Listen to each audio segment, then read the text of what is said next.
Hello and welcome. आप देख रहे हैं 70mm मैजिक। मित्रों, अरे यार अमित, ये मित्रों किसने लिख दिया स्क्रिप्ट में? कॉपीराइट इशू आ गया तो? अभी नहीं है कॉपीराइट। अच्छा, अभी कॉपीराइट नहीं है, फिर ठीक है। तो चलिए शो शुरू करते हैं।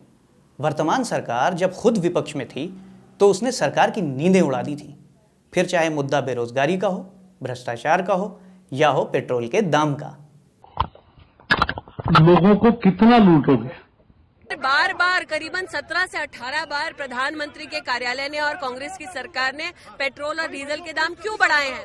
उन्होंने देश में जिस प्रकार से पेट्रोल के दाम बढ़ा दिए, ये दिल्ली सरकार की शासन चलाने की नाकामयाबी का जीता जागता सबूत है। तो भाई देश के जो हालात चल रहे हैं उस हिसाब से विपक्ष को, कहाँ है विपक्ष? विपक्ष है कहाँ है? రాహుల్ నిద్రకు తలతిక్క కారణం చెప్పి తప్పించుకునే ప్రయత్నం చేసింది। ओह, सिर्फ यही नहीं कह रहे हैं कि विपक्ष सो रहा है, विपक्ष तो खुद भी यही कह रहा है कि वो सरकार की तरह सो रहा है। कंफ्यूज मत होइए, ये वीडियो देखिए। अक्कड़ बक्कड़ बम्बे बो 80-90 पूरे, अक्कड़ बक्कड़ बम्बे 80-90 पूरे, अक्कड़ बक्कड़ बम्बे 80-90 पूरे। यानी ये पेट्रोल हुआ 100, इसलिए आप लोग भी सो रहे क्या?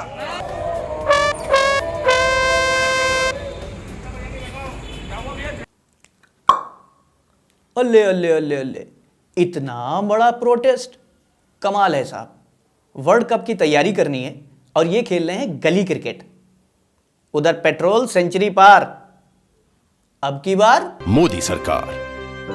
2014 से पहले एक बात तो अच्छी थी, देश में सरकार भी थी, विपक्ष भी था और मीडिया भी। अब मीडिया कहाँ नदारद है? अबे सोशल मीडिया तो है। अरे तो उसे देखते कितने लोग हैं? कभी देखे हैं अपने व्यू?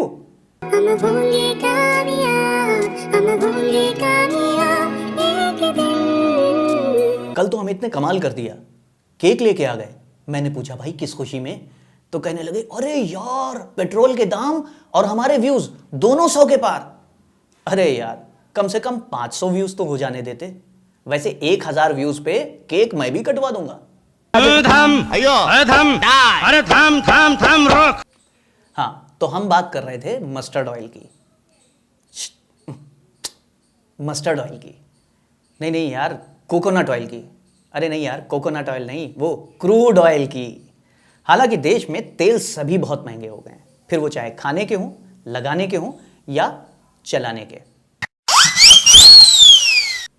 हंसी मजाक बहुत हो गया, चलिए अब कक्षा में चलते हैं, कुछ पढ़ाई लिखाई की बातें करते हैं। लोगों को कितना लूटोगे? आज हम पढ़ेंगे। हुलिया क्या देख रहे हो? अरे टीचर ही हूं। जॉब चली गई है यार, उस वजह से ये हाल हो गया है। और हाँ, जिन टीचर्स की जॉब नहीं गई है उनकी सैलरी कट रही है। 40% तक बेचारे सैलरी कटवा रहे हैं। लेकिन आपको बच्चों की फीस तो देनी ही पड़ेगी, वैसे ही जैसे पेट्रोल की बढ़ती कीमतें देनी पड़ रही हैं। तो चलिए बात को समझने के लिए 1 जनवरी 2020 का उदाहरण लेते हैं। उस समय इंटरनेशनल मार्केट में क्रूड ऑयल की कीमत 4615 रुपये प्रति बैरल थी।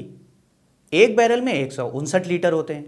इस हिसाब से 1 जनवरी 2020 को हमें 1 लीटर क्रूड ऑयल 29 रुपये के आसपास मिल रहा था। इसे इस्तेमाल के लायक बनाने में तकरीबन 4 रुपये का खर्च और जोड़ लीजिए तो भैया लगभग 33 रुपये का पड़ने वाला पेट्रोल, टैक्स, कमीशन, ये सब मिला मिलू के उस समय हमें 72-73 रुपये का पड़ रहा था। और अब कई राज्यों में 100 का भी आंकड़ा पार हो चुका है। अच्छा बच्चों, ये बताओ कि आपको 75-80 रुपए का पेट्रोल चाहिए कि 35 रुपए का? तो आपको जो 35 रुपए का पेट्रोल दिलाएगा उसको वोट दोगे या 75-80 दिलाने वाले को? हाँ, तो मैं कह रहा था पेट्रोल के दाम कम हुए कि नहीं हुए? तो मैं पेट्रोल के दाम कम हुए कि नहीं हुए? हाँ, पेट्रोल के दाम भी कम हो गए, देश में बेरोजगारी भी खत्म हो गई, हर आदमी के अकाउंट में 15-15 लाख रुपए भी आ गए, चाइना से 100 कंपनियां भी इंडिया आ गई, आपके 7 साल बेमिसाल। बस खुश। मोदी है तो मुमकिन है।